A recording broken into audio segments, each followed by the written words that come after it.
Be'ez Hashem Yisbarach, we begin Perek Asiri, the 10th Perek in the Rambam Mishneh Torah Gerushin, the laws of divorce, in the Sefer Nashim, where the Rambam continues in the theme regarding the halachas of divorce, specifically regarding after a problematic divorce, what's halacha with marriage after that, and also when to go ahead and do a gerushin to divorce a woman. So first the Rambam opens up here in halacha aleph regarding the qualifications of terminologies that he's been using regarding what's called the get batal, void get, pasul, invalid, and also regarding the halachas as applies to Savik Gerushin.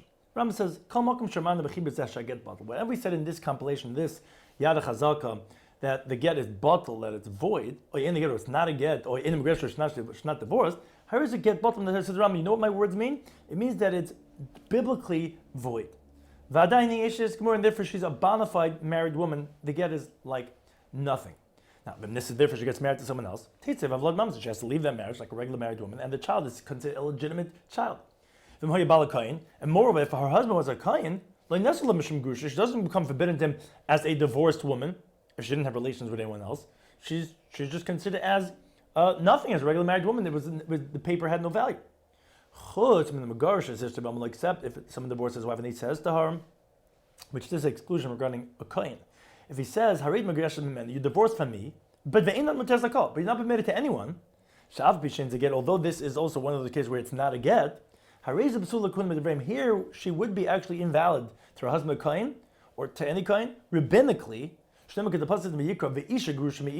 woman's going to be divorced from her husband, which the sages said, what you see from that pasuk is, even if she's only divorced from her husband, meaning, and she's not even permitted to anyone else, that's still included in the Isha Grush that's forbidden to a Kayin, she's been from Kun. This is what's called just the scent of a get, which rabbinically invalidates the woman to Kahuna, so that would be the exception to the rule. Generally, if it's not a get, it's not even the problem for a Kayin, she wasn't divorced. This is a Recha get, rabbinically, it smells like a get, and therefore, as we see an allusion from the Pasuk, and therefore that would be a case where she would be rabbinically forbidden to a Kayin, even though it really wasn't a valid get. But on some level, it looks like a gerushin. Halacha base.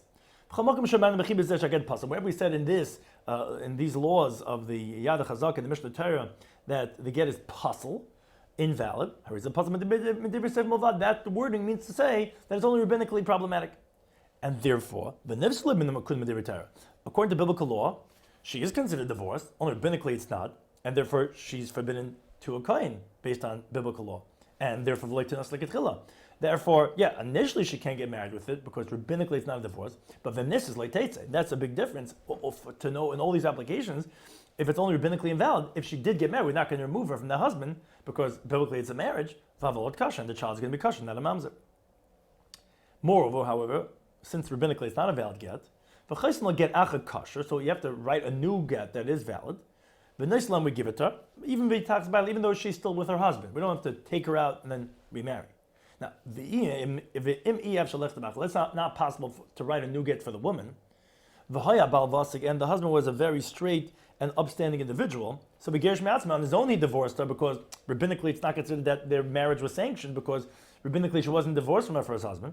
Says the Ram, that's a praiseworthy individual. If he doesn't have children from her, because she can't get divorced, for whatever reason no new get could be written. So then, divorce her and not be married to her. But only if there's no children. But if they already had children, lo yetzi, then he should not divorce her, even though he wants to respect rabbinic law. No, and he shouldn't divorce him because of the rabbinic invalidation of the get, because you're going to be doing something harmful by doing that. It's going to spread rumors about the children. They were illegitimate, mamzerim. Look, you see, he had to divorce her. It's not true. Biblically, they're not. So to prevent that, he should not go ahead and divorce her, even though rabbinically they should not have gotten married with that get. Halacha Gimel. Again, another general idea. Whenever we said in this compilation of laws, this is a doubtful divorce. Or she's doubtfully divorced. She's not allowed to get married. If she gets married, she has to leave the marriage. The child is doubtful if it's illegitimate. She's because we're not sure regarding the biblical law. It's Safek Gerushin, which is a Safek of an erva, which marriage with an arayis of an erva, the child's a mamzer, but we're not sure, so it's a Sfeik erva. Or they take out the gears of v'chein, a different halacha. Im gerushes ish to beget pasul. If a man divorces his wife with a invalid get, or we're not sure if she was divorced. and he wants to take her back, this woman that he divorced with a get puzzle, or wasn't sure if she was really divorced. So really this woman is permitted to her husband, as long as he's Yisrael. A Kohen would be forbidden, because we said even lower things than that are like a reich get already makes a pasal of akuna. So she's permitted to her husband, and the chiddush of this is he doesn't have to renew the marriage. He has to renew the kedushin, because biblically she is considered single, and even the Safik Megaresh's case, he has to renew the kedushin because we're not sure if she's single or if she's still married, so she can't remain with him without a kedushin. And so too, they don't have to be ulavarach sheva brachas. They don't have to make the sheva brachas because you don't make brachas on the situation of Safik. And it doesn't have to write her new ksuba because since from the original gerushin, which was only rabbinically invalid or because it was Safik gerushin, she wasn't able to collect her ksuba anyway. So he doesn't have to write a new ksuba because the old one is still there. Until it's a bona fide gerushin, then they would have to go ahead and make a whole new chasna, a whole new kedushin, and that of Nesuin and Sheva Brachas and Ksuba, but up until then, he could just take her back, and he doesn't have to do any of these things. Halacha Dal Ram continues regarding if the marriage turns out to have been a mistake regarding a married woman or his sister-in-law, as Ram explains. Kol misha nisses get bottle.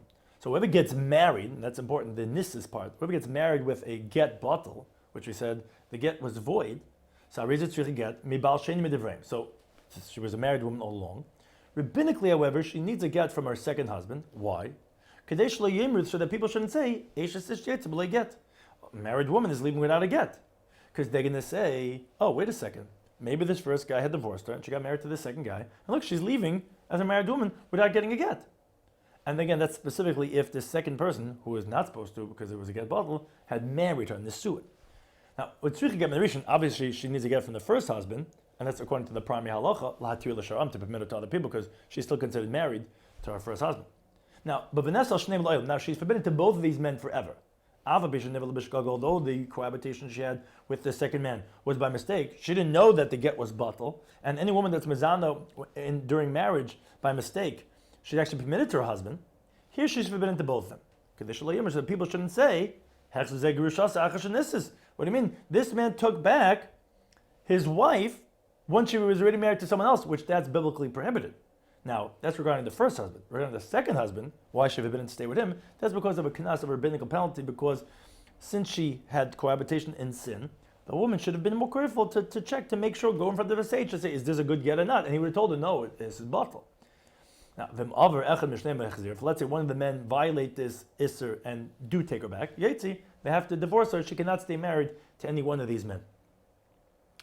And the Ram continues in halacha, hey, the same halacha applies be'isha shabo edim shemeis bala b'nisses. If let's say the witnesses that come along and say, hey, your husband passed away, which that allows her, and she goes and she gets remarried, and even if two witnesses had testified it, and that doesn't make her that she's the chiddush is that does not make her into a anusa, which generally for a woman was violated against her will, she's permitted to her first husband. Here, even though two witnesses and you can rely on them, but that doesn't make you into an einus. If she goes and she gets married to someone else, and guess what? Her husband comes along, he's still alive. And this is an added chiddush over here, says the Rambam.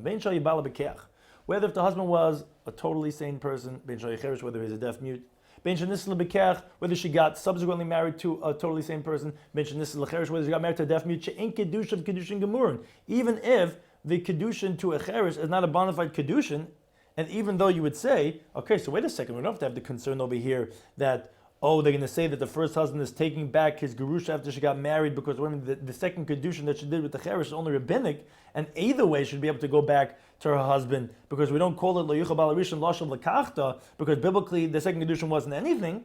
Even so, no, Teitzi b'shnei has to leave from both of them. What tzricha get mizem is she needs to get from either one of them, as we said in the previous halacha. And she's forbidden to both of them forever. And the reason this is, the second person she's forbidden because she did in sin, so we penalize her. So the first husband, even though he's a bekech and the second one was a cherish, but so that we don't permit when this regular woman gets remarried to a pikeach, so therefore even when he's a cherish, we say that still it's going to be forbidden for the first husband to take her back. Now this was all, as we said in the previous halacha, if she got married with a get bat. But in halacha above says Ram, Harishan is katsha. Let's say this woman had kedushin. She never yet had cohabitation. So it comes out that there was never any isser, and there's no way to penalized over here. So she only got engaged to this other man. Then her husband comes along. Comes out of the get was really void. Here she is permitted to her original husband. She doesn't even need to get from the second man. She kedushin tevsim arise because all they did was kedushin, and kedushin does not take effect in the erva, and the woman that's biblically prohibited, which she is because she's still the Eishes Ish. Now, and the Rambam comes to address, but why is it different than the previous halachas that we said when she got married to the second person? Because we're not concerned that maybe people are going to say Eishes Ish get. What do you mean? A married woman is leaving without a get? This is because she didn't get married. You know what people are going to say? They're going to say, "Oh, tonight how you be kedushin b'lein niskayim." There must have been a stipulation by the kedushin which was not fulfilled, and therefore that uprooted the kedushin. Oh, and therefore you don't need a get. But when she got married to that second man, then you can't say that, oh, there must have been a condition that was not fulfilled, because nobody makes a tanai by nisuin, because that's going to make retroactively any bia he had with her as a bia's nus. So even if there was a tanai, that tanai is bottled when they get married, so therefore that's not going to be a valid approach. And this explains what we mentioned in the previous parak too, a differentiation between kedushin or nisuin.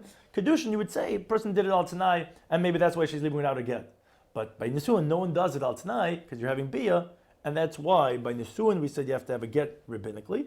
But by kedushin, if all she did with the second person is she doesn't even have to have a get, and she go back to her first husband. And she's not penalized to her first husband because she never had any bia be'isr with the second man. Halacha zayin. Ha'isha shenisas. If a woman gets married, the nimtza get bottle, and turns out she got married, she got remarried. Turns out the get was void. They didn't realize this is something that was wrong with the get. Or she got remarried because he died, and guess what? After she heard that he's dead, he's still alive. So, as we said in the previous halachas, she's forbidden to both of them. So, so neither one, the first or the second husband, they don't have rights. Not if she finds a lost object. I mean, the second one, because it's not his wife. She's still married to the first one, turns out. First one also doesn't have any rights, because the whole reason why we say that the woman's mitzvah goes to her husband is so that there shouldn't be enmity between the two of them. We don't care, because anyways we want her to get divorced from the two of them. Neither do they get the rights to her handiwork, because the husband only gets ma'asidayim because of mezainis. And here, as we're going to say shortly, she doesn't get mezainis, so they don't get her ma'asidayim. They don't have the rights to nullify her vows. The whole reason is that when she makes a vow, like I'm not going to bathe or I'm not going to put on jewelry, is that she shouldn't be disgraced by him. Hey, we want her to be disgraced so that they leave the marriage. And and this is any produce that the derivatives that any one of these husbands eat after that she got married. We don't remove that from them, because the truth is they should really return it, because the whole reason why the husband gets the payers is because of the obligation to redeem her. And here, actually, if she's taken captivity, they don't have to redeem her, because we don't say what the ksuba says, I'm going to take you back as a wife. But the sages said, since Tnai Ksuba is Ksuba, and this is one of the Tnai Ksuba, and here she doesn't get a Ksuba, as Rambam is going to shortly say, so therefore she doesn't get the Tnai Ksuba either. Now, the truth is, the second husband really ate inappropriately because he wasn't married to her at all, but the rabbis penalized her because she got married to him in sin, that he doesn't have to give her back the payers that he ate. So to ve'en like ksuba, she doesn't get a ksuba because the whole point of the ksuba was that it shouldn't be light in the husband's eye to remove her. Here we want it to be light because we want him to remove her. And neither does she get any conditions of the ksuba. She doesn't get sustenance. Not in either one of the husbands. And if she does take from either one of them, she has to give it back. Moreover, anything that got worn out or got lost from her properties of the principle of the nichsi miluk, even from that which is the iron ones with they guarantee, we don't extract that from either one of those husbands. Rather, we give it back as it is in its deficient state. And the child from the second husband is a mamzer because she was never married to him; it was illegitimate. Now, also now if the first one, the original husband, goes and has relations with her before the second one divorces her, so then it's going to be considered as a rabbinic mamzer, because we said rabbinically we require him to give her a get. So therefore, until he does, the child from the first husband, if he has relations with her after this story happened, is going to be rabbinically as a mamzer. Now, Gersha Sheni, the Nutman Ksuba. What happens if, let's say, she got remarried and that marriage didn't work out, she got divorced from him, and she takes a Ksuba, like a regular divorcee. And the husband only comes after she had really gotten divorced from the second husband. Or it turns out the get was void. So really the truth is she doesn't deserve a ksuba because they weren't even married. But once she already took it, we don't take away from her what she already took. Not from the sustenance that she took, and not from the ksuba that she took. Halacha ches. These are halachas that we're saying about, turns out this was one big mistake. Something applies to brothers. One of the brothers got engaged to a woman. Now, one of the brothers went, and he heard that his brother, who went away, who was engaged, died. So he did yibum to his wife. And then the brother comes back, and now the one who did yibum to her is forbidden to her, both because she's a married woman and because it's his brother's wife. So Teitzim Mizeh she has to leave both men, both brothers. But she needs to get from either one of them. As we said, from one is the primary, one is because of the appearance. And all the halachas that we said previously applies here too. In another case is a Mekiddush Isha. If let's say a man was Mekadosh, got engaged to a woman, and she went overseas. And he heard that she died. So he married her sister, which you're allowed to. It's only forbidden when the woman is alive. He finds out that she's not dead. Now both women need a get from him, as the Rambam is going to explain later on why that is the case. And then all these halachas that we're saying apply in this situation too. Now halacha test. This only if he was engaged to the woman. Let's say he was married, and his married wife went to another country. He heard that she died, but he married her sister. But it turns out she's really alive. In this situation, the sister does not require a get. The one that he subsequently got married to doesn't even need a get, as if nothing, like they were never married to get a get. And his wife is permitted to him because everybody knows that it must have been the marriage was a mistake because the sister is alive. And we already said that you couldn't. It's not like you made a condition regarding marriage. So everyone knows that the second marriage is nothing, and you don't need a get. And therefore, obviously, the first sister is permitted because she's not a ches gerusha, which that would have been the concern. Maybe they're saying, oh, he married the second one and divorced her. Now which you can't marry a ches gerusha. Everyone knows it's not ches gerusha. She doesn't need a get, and they were never married, and it was a big mistake. But he's still married to the first one. Same thing is regarding all prohibited arayas. Let's say you get married with a presumption that's permitted. You didn't know that she's a relative. But nimtza ever turns out that you find that she's a biblical erva, and doesn't need a get. Shein kedushin tevis b'arayis because kedushin is not tevis b'arayis, and therefore there was no marriage here whatsoever, and therefore there's no halacha requiring that of a get. Halacha Yud, the Rambam explains what he has said in halacha ches. It says get. Then why was it when his fiancée, the girl he was engaged to, when she went overseas? And he thought she died and she got married to the sister. Then the sister of the Arusa requires a get. Why? It's a chesishta. It's an erva. And you said just a moment ago that kedushin is not taifus in erva. Why do you need a get? Because maybe people are going to say Tanai Haya Be'erison. People are not going to realize. They're going to think that maybe the girl that he was engaged to, there was a condition. It was never fulfilled. So there was no kedushin. Oh, v'kadas nosachai. So they're going to think, oh, yeah, according to the law, he was permitted to marry the sister because she was never engaged retroactively from that first wife. So that's why we require a get, but people want to say that what if she's leaving without a get? Now, so therefore, once the sister is leaving with a get, so now her sister, which was the first woman that he was engaged to, is now asur forbidden. So people shouldn't say he's marrying the sister of the woman he divorced, who's an erva, until the woman that he engaged is until that woman, one of them, die, and then he's permitted the other one.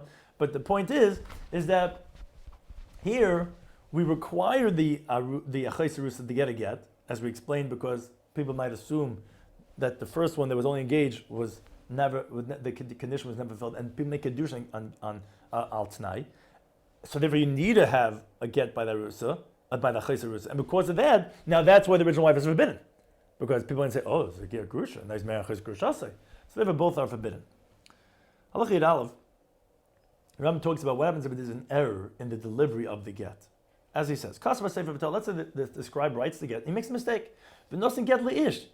He gives the get to the man, and he gives the receipt, which is what the woman gives to the husband when she receives her ksuba. He gives that leisha to the woman. Or even they themselves make the mistake.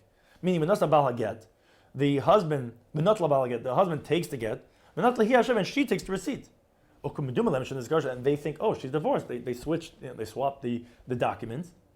But later on, they realize they see he's holding the get, and she's supposed to have the get, and she has the receipt, and he's supposed to have the receipt. So if she didn't get married yet, she's not divorced. Obviously, it's revealed that she was never really divorced. The wrong document was given to her. She should give the get in front of us. But she'll be divorced at that time when it's given over at that time.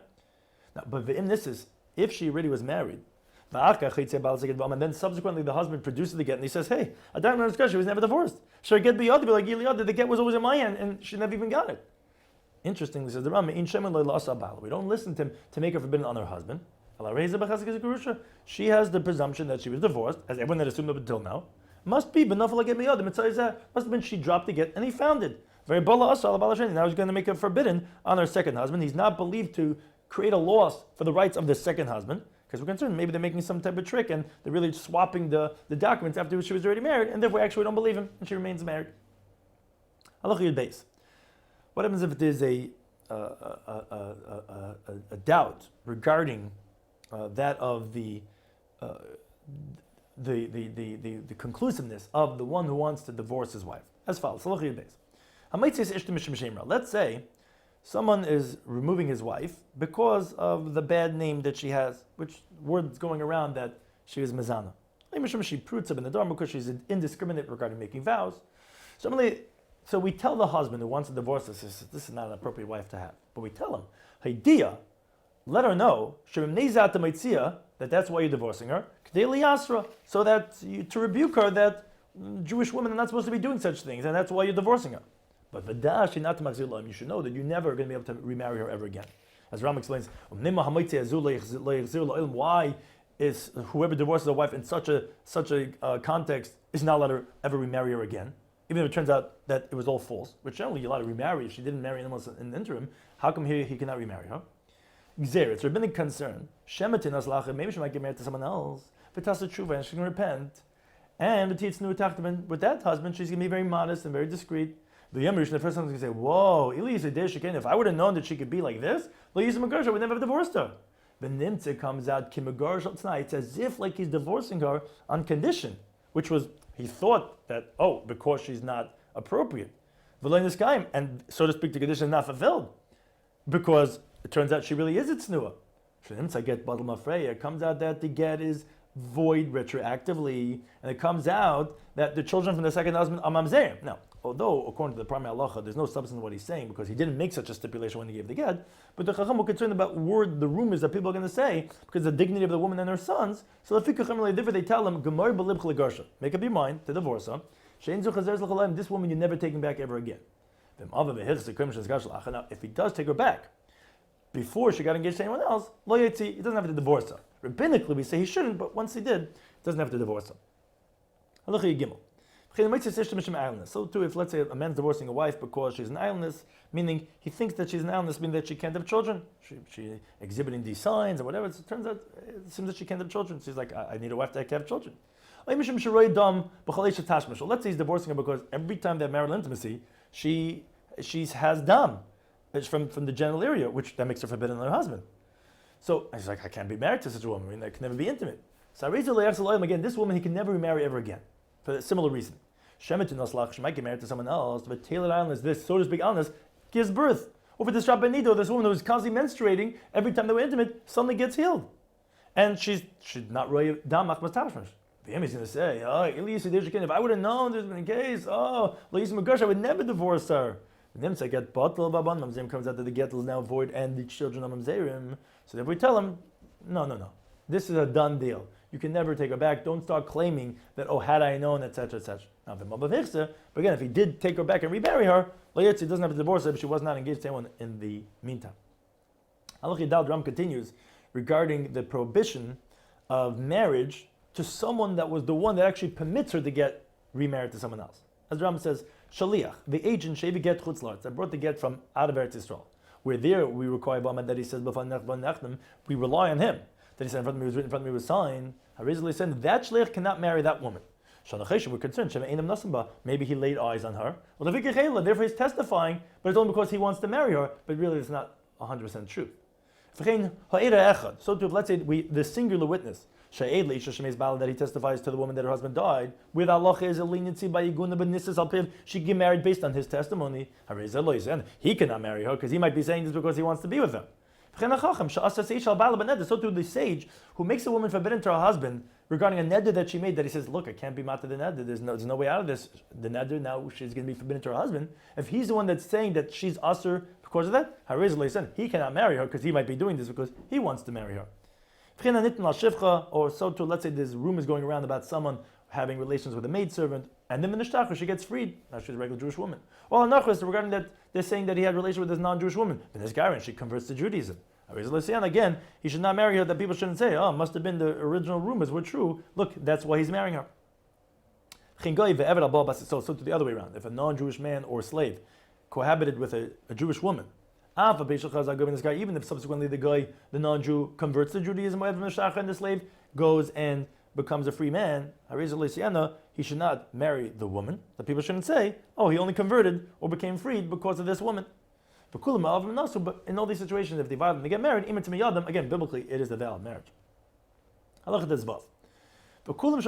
however, all these individuals, if they had wives at the time that this story happened, either when he was the shliach, or when he was the dayan, or whatever it is, when he was testifying that the husband died, and subsequently these individuals' wives die, or they get divorced, but it was the woman that was provoking her husband to divorce her.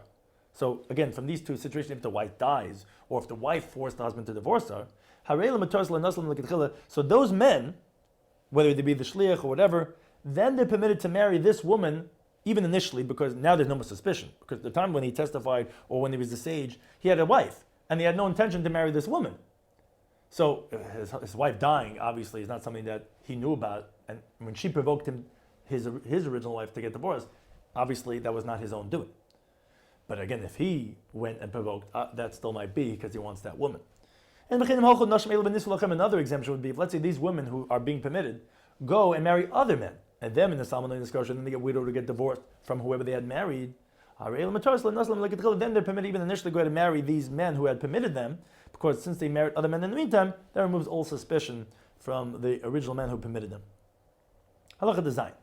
So to b'chalachas mehen, all these women, Matersli Nase, are permitted to get married leben ha'echeila, to the son of the one who had testified that her husband died, or leben ha'chacham shasar l'bal, or to the son of the sage who had made her forbidden to her husband, thus forcing the divorce, or leben ha'nitla, or the son of the man that there's rumors going around that she had relations with, or l'shar kraivim, or any one of his other relatives.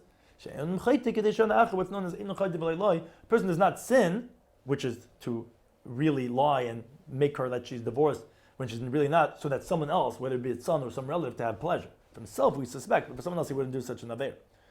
So to umaterasa ishli nase, a woman's permitted to get married le'echad me'ed girisha.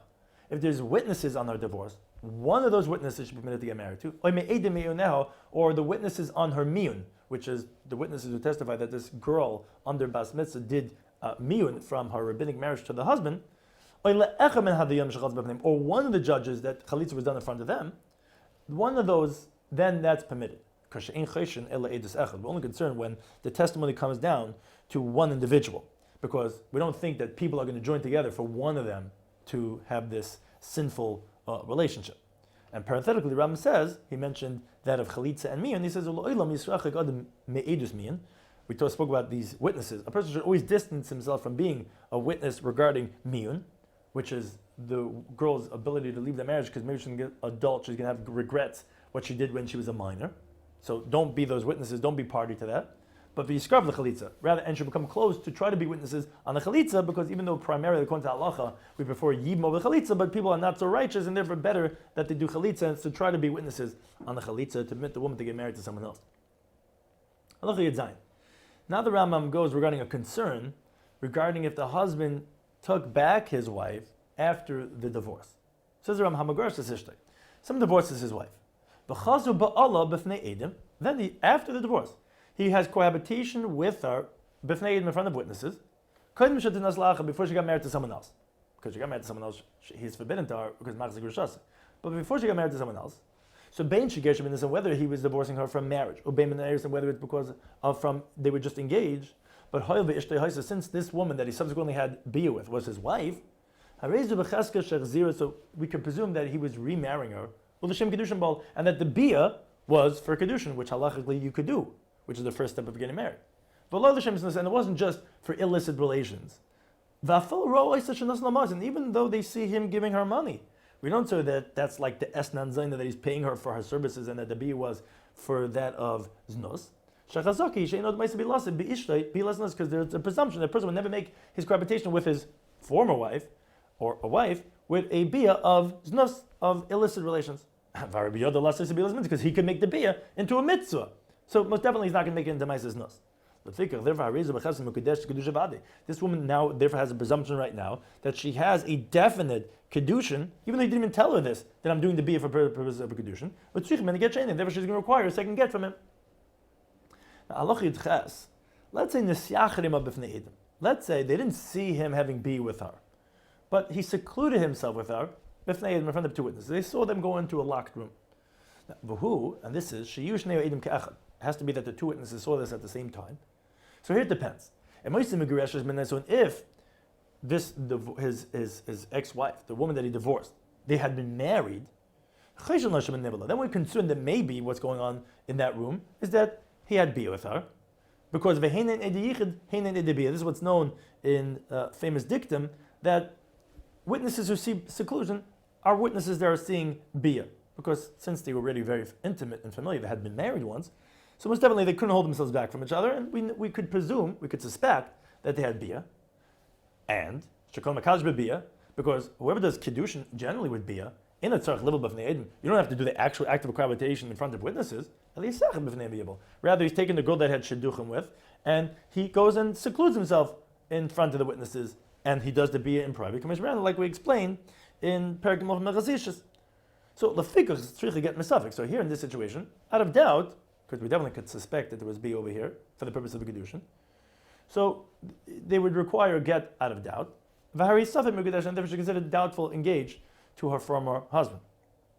But that was only if she was megreshes, she had been married to him once before. But the ma'isa megreshes in the eres, she was divorced only from engagement.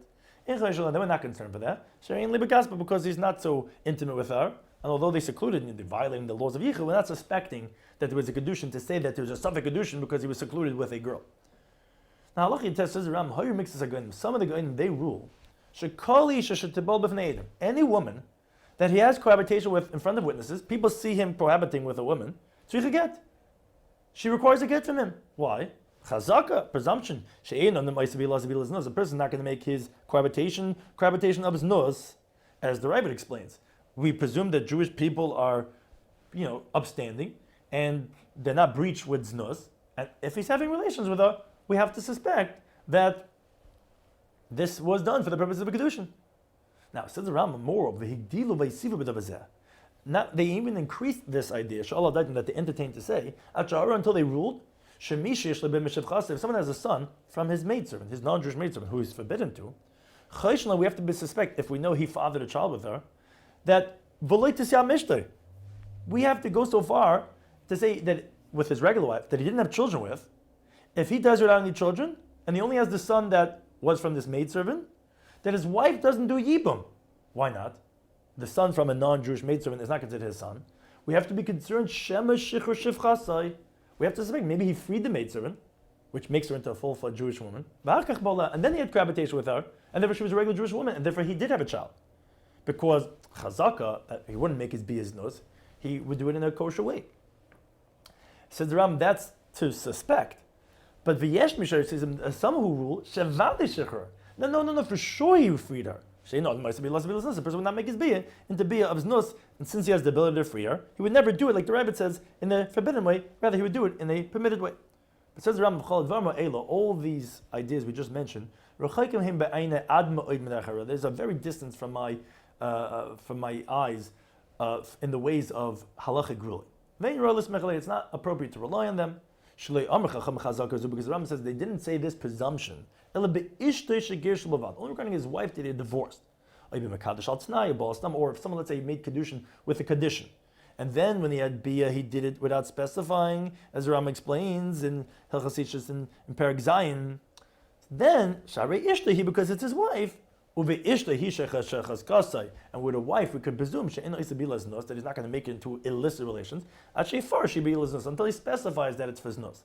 Or he's specifying that no, I'm doing this be only in condition and it's not fulfilled. Well, it's like we would never engage, and it's going to be like znus. But if he doesn't specify, that's what we say chazaka that it was done l'shem kedushin. But other women, if he's having relations with a harlot, we presume it was done for purposes of his nus, not that he was getting engaged with her. until he specifies, I'm doing this for Kedushin purposes. And therefore says around, we don't have to say, like in the cases of the Goyinim had spoken about, B'shivcha, Meitzah, and a Goya or a non-Jewish woman, she'ain't about Kedushin, that she's not even a woman that can even have Kedushin in her current state. We don't have to be concerned with that at all. And therefore, ben mehen, so the son that he fathered from them, b'cheskes goy, has the presumed status of a non-Jew and a slave, which therefore has no significance regarding yibum. It's like he doesn't have any children. Until you know definitively that the mother was freed or that she converted, but up until then, we don't say this principle of einod moisabilas. Now, Allah Chavdaram continues with, what's if the word gets out that this woman is divorced? Says around Misha someone that had a presumption that she was a married woman, a regular married woman from the neighborhood. Whether she was married because they had nisuin or whether she's a married woman because they had been engaged. Then words going around that she's divorced. And says the Rambam, even if the majority of the city or all of the city, everyone in town, they're spreading the word that she's divorced. We don't have to be concerned for that. She remains with her chazaka until we know otherwise that she's a married woman. But let's say it started otherwise. She was a single girl. Word going around that she's engaged, and then the word gets to a presumptive state in the courts, which that makes her, okay, we hear the word, and therefore out of doubt we consider her as engaged, like we explained in Perek Tes Milchas Ishas. Then, after that, the Kedushin was from rumors, then words coming around, more rumors that she's actually divorced from that Kedushin. So here's what's called Hakoila Sara Ba'Kolatira. So the rumors is what makes it forbidden. And the rumors is what makes her permitted. Oh, in that situation, by reason of aggression, then she can be considered divorced and she can be permitted to other people, because that's what's called Kol V'Shabara Imai.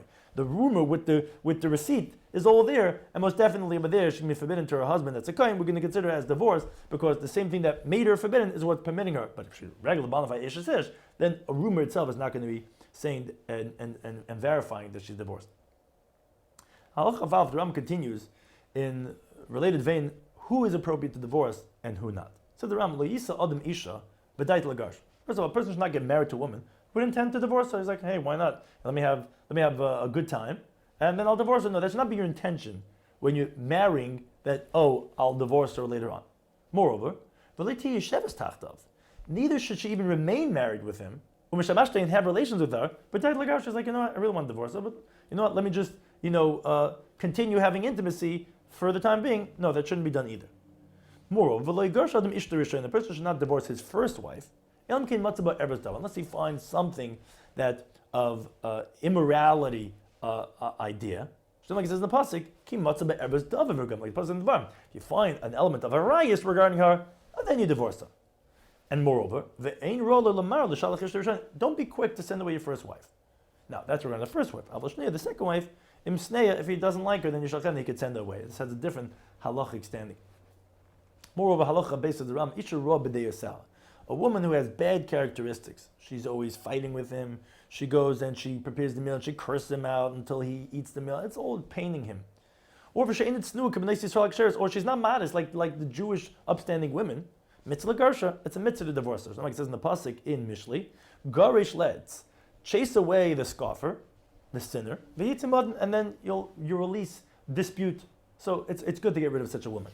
Now, and a woman who gets divorced because of being immodest, of being breached in halacha, it's not appropriate for an upstanding man to marry her. That people shouldn't say, this guy gets rid of the wicked one from his house, and this guy takes her in. So therefore, it's not appropriate to marry. That's adam kasha should marry her. Halacha of Gimel. Someone that his wife became a deaf mute. Harizim Agar should beget, the team of Gereshes. He can divorce her with a get, and she'll be divorced. Because although a Gereshes doesn't have intelligence, doesn't make a difference. A woman can divorce against her will, and we don't need her das. But if she became mentally deranged, then you cannot divorce her until she becomes healthy.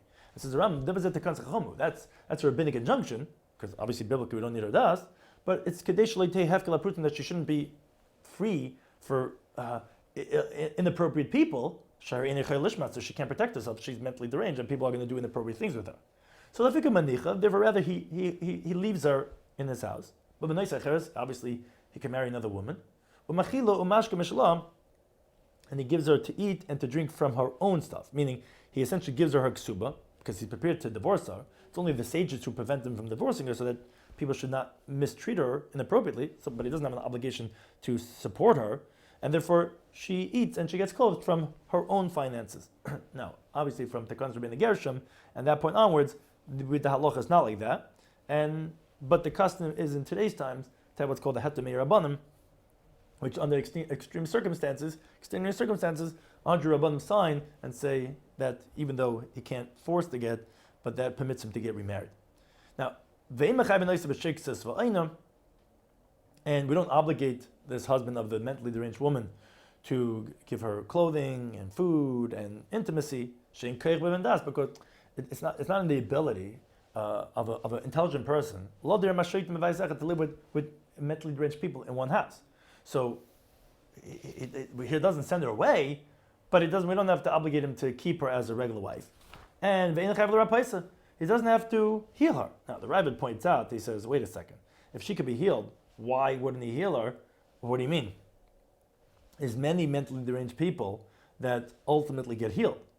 So the truth is that the Rambam doesn't intend to say that he doesn't have to heal her. If it definitely, he just means from other illnesses, because that's not an obligation. Like I say, he doesn't have to feed her and do all these things. But from this illness itself, most definitely, like a regular husband, he has an obligation to heal his wife. And neither does he have obligation not to redeem her if she gets taken in captivity. But the Imgersha, if he does divorce, so we say he shouldn't, but if he does, Harizim Imgersha, again, biblically, she is divorced, as the Rabbi said, as long as she's able to safeguard her get. And then he sends her out from his house, and he doesn't have to go take her back and to deal with her, but he is obligated to give her the ksuba, because ultimately this blemish of being mentally deranged only happened after they had been engaged, and that's considered his bad mazel.